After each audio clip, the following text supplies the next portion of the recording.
So now we will proceed to chapter 7. It tackles about handwriting identification. So what is handwriting? Handwriting, it is an acquired skill and clear one that is complex, particular motor task. So tagtawag ang handwriting na complex kay tungod ang handwriting na ay different types of skill. For example, kanang mga daghay may types of writing which is the cursive, mga ngana, script, or other types of writing na makakuha na ang sa gitawag sila na conflict.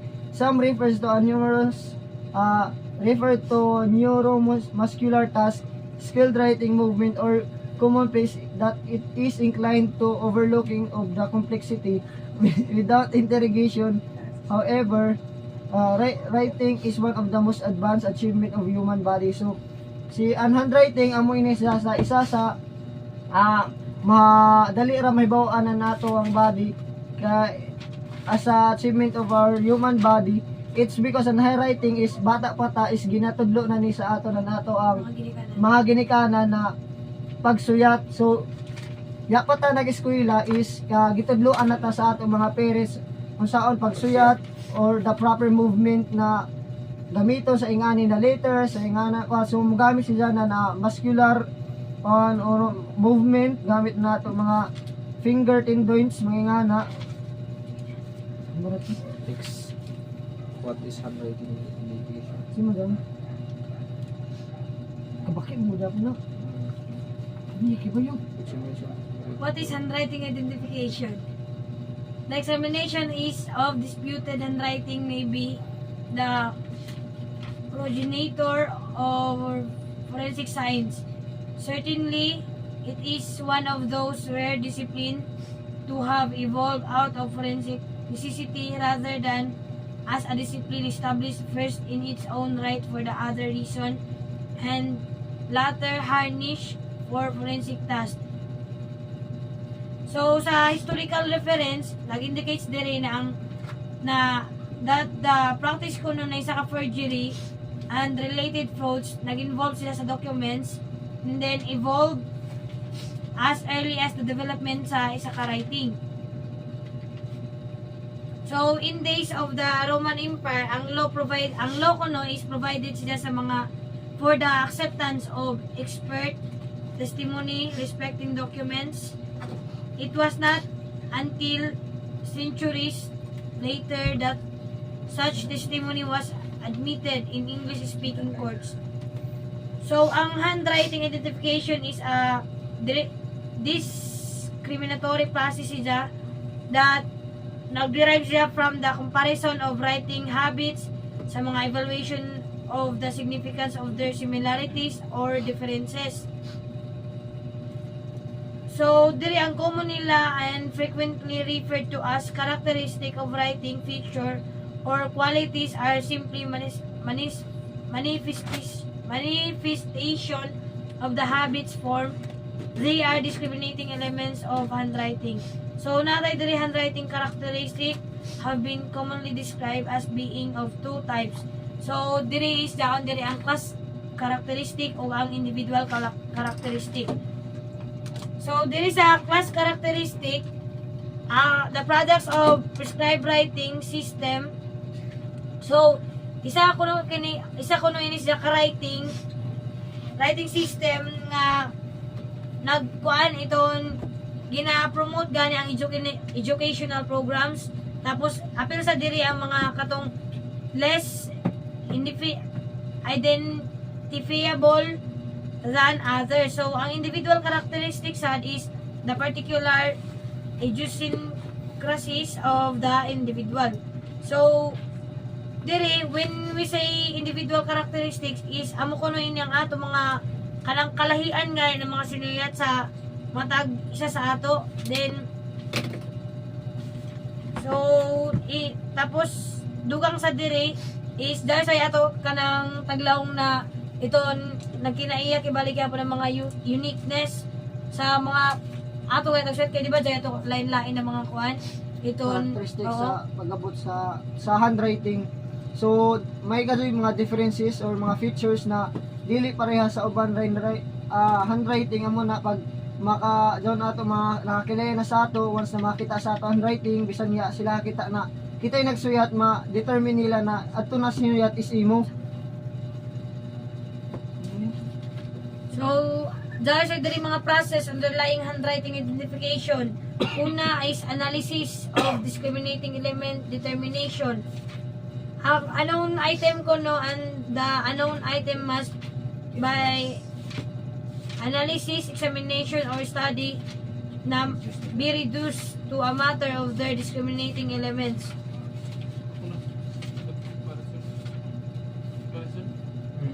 Comparison. Ang comparison daw is the discriminating elements of the unknown. So, observe or determine through analysis, examination, or study must be compared with those known, observed, or recorded of the standard items. So, there is a comparison kibali ng lang na discriminating elements kuno siya ng isa ka unknown, observe, or isa i-determine through sa analysis, then sa examination, or sa study na ni sa ka compared with those observed, recorded, or the standard items. Then sa evaluation, there is a evaluation is isa sa rin sa ka-process underlying handwriting in mga kalang similarities o dissimilarities nila in discriminating elements will each have a certain value for discriminating purposes. Tapos, magdetermine sila by their cause, independence, or likelihood of occurrence. So, ang weight or significance of similarity or difference of each element must then be considered. 5 in Imo ba dino? Imo ba? 5 intricacies of complexities of handwriting. Number one is the aggregate line length. Generally speaking, the longer line, the more complex the design. They are of course of some mga stylized mga style ng mga signature that contain lengths of stroke of no purpose. Panduwa is the number of pronouns directional changes in the line. When the directional maotro ko ang angle in the vicinity of 80 degrees, they constitute retraces. When less than 90 degrees, they may be departure and strand line movement of the commencement of curves. And to you is the number of overwriting. Ang overwriting ko is can be misleading as to the stroke of direction and thus confusing as to allograph contraction. It may be one of the two kinds of clarity. Isa is the distinction should be made between the retracing and superimposition position. Then ang pangupat is the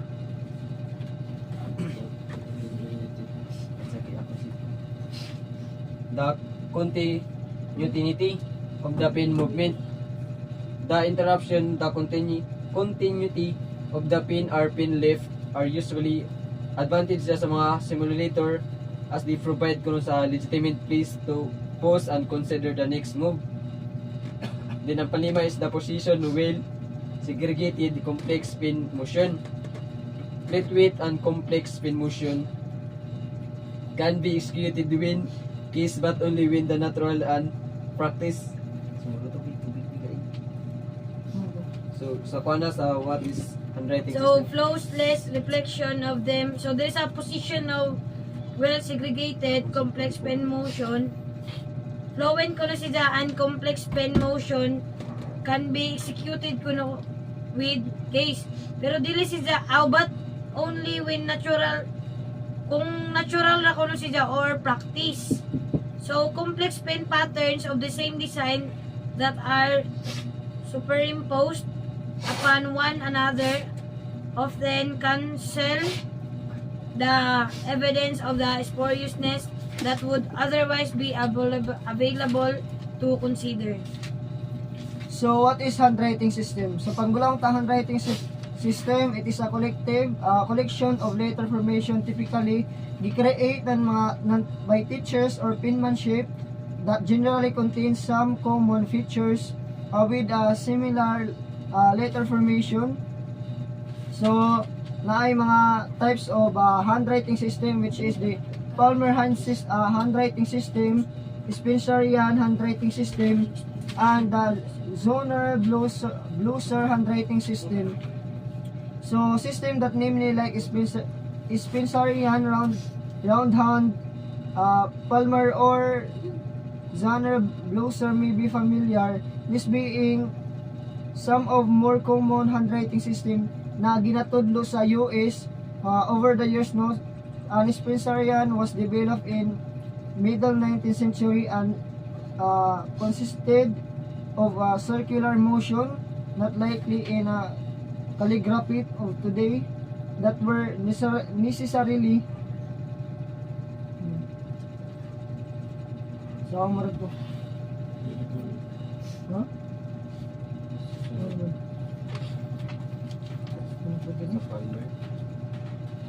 Individual characteristic in handwriting. So, individual characteristic in handwriting as a consider in discussion of learning process.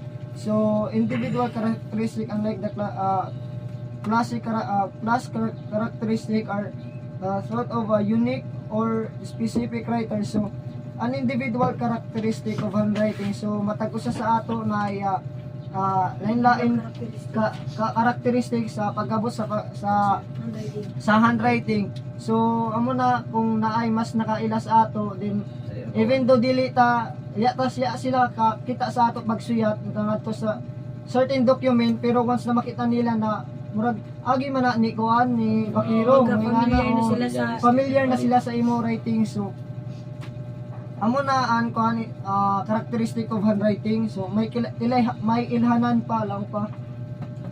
So dito sa variation in handwriting, consistency or natural variation is the imprecision with which the habit of the writer are executed on repeated occasion. It has been said that any two objects no larger than molecular size contain variation. So it is with handwriting. We never write anything exactly the same.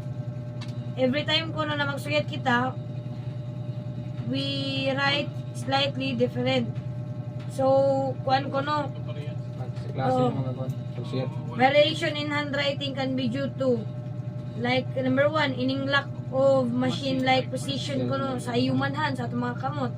Then, external factors such as writing instrument and the writing position. Sa once pag-sweat kita dyan, mga position nato na pagabuhaton, puno na position. Then, sa ikatuyo is influence of physical and mental conditions such as fatigue and intoxication. Like jaon sa mga kuan, ito may mga mental condition gani, di ba? Mag-differ sa jaon sa mga ingana. Tapos quantity of writing prepared in the course of time. So we have here factors that affects handwriting. So many factors combine to affect handwriting. This may include the writer mental illness, ang mga emotional state nato o sa mga moods nato, the type of document being written, the level of education attained by the writer, and many others. An illiterate writer makes clumsy, halting stroke. As writing skill increases, the writing flows smoothly and becomes well executed. So, ang bata is mag-continue in school until reaching graphic maturity. His or her writing will be more highly developed than a student who drops out of school before mastering penmanship.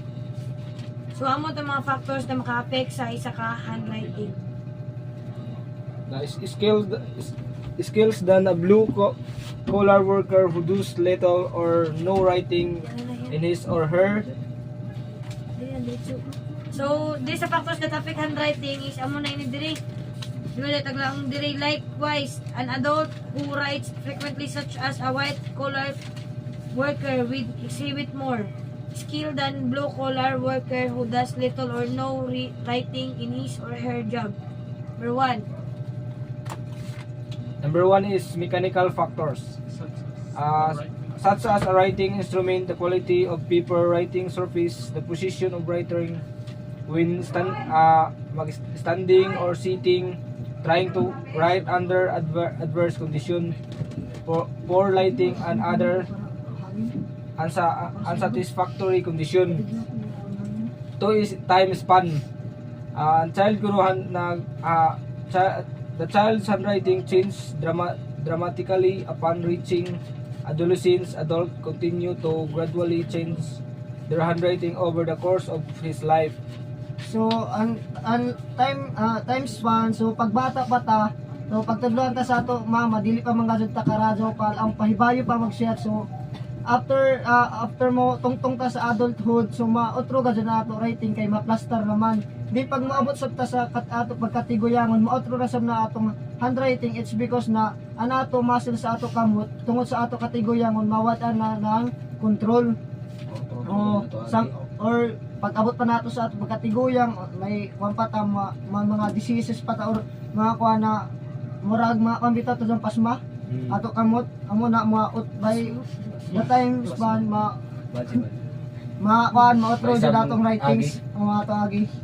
Sa health, such as illness, injuries, medication, substance abuse, physical handicaps, reverse stress, and long-term obligation illness. Di sa health tungod sa ato illness don mga injuries, maisab sa nato pag siya tungod don mga kagilantan kita, di ba, gabi ka kuan sa ato kuan maisab gyud nato agi don sa kuan nato. For example, nagabase siya sa health nato. For example, sa amo gani sa ato health, for example, don ma-injury ato kamot, laong pa mahuyugan mahuyugan ng object na ato kamot. So maotro ga jud na atong writings. Blindness. Poor eyesight can interface with one's handwriting ability. Amo don na maamura kita dan makon ba mahayap. Hayap na ta. So anato hayap for insight gud. Hayap na mga kuan. Anato handwriting imbis kay pa straight ato ba kuan na. Madubli. Pasaka na urot magkuan. Di na magkadimao. Di na makadimao. Mental health. Writing of mentally ill people may deteriorate into eligibility. Mental depression affect the handwriting but does not diminish or destroy to habitual characteristic. Amo doon mga mental depression kita ba amo doon makusnan makawaya sa ato kuan focus pagkuan suyat amo doon maisa pa nato. Kabalod to sila nasulat din mo ingano. Drugs and medication. Undesirable side effect can distort handwriting. Amo doon sila mga doon. Sobrang kita pa sobrang kita pa mga tambay. Mga medicine ba? Dama uber ko ang kita. Diyan pag makuha kita, diyan mga masakit kita, di ba mag-take kita ng mga medicine like Overdose ang lahirap sa mga Antibiotic. So, dahil ko yung mga side effects na makadistort sa ato handwriting. Alcohol, drug abuse. Drug abuse. Alcohol reduces inhibition, causing larger, more rapid and slurred handwriting. Alcoholism causes uncontrolled muscular movement, jerking, and tremor. Drug abuse can alter handwriting. Kami natin dyan mga daw din nato makontrol na mga pagkuhan nato sa kuhan ba sa ato muscular movement. Amo doon mayaw ta nato kan alter handwriting mautro tungod sa kuhan nato uncontrolled muscular movement.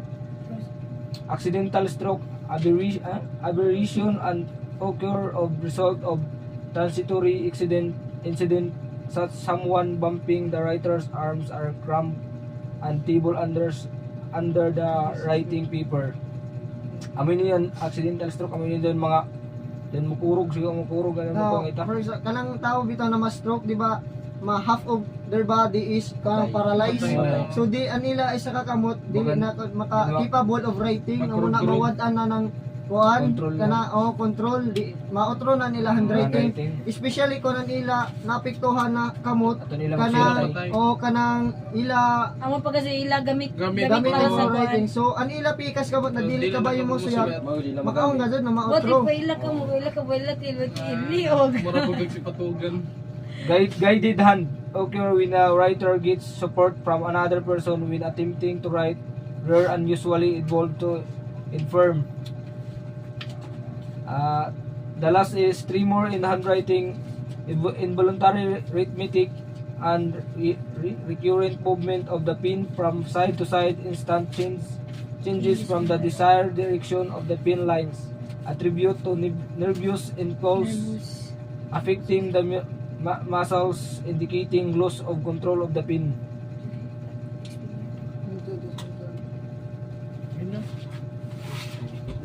So diri ko bali sa kuan nervous impulse maka kuan ko na affect sa mga muscle indicating na mag-lose of control ang isa ka pen. So diri na maganda nga ato chapter 7 and let's Proceed. proceed or mag-discuss kita kuman sa chapter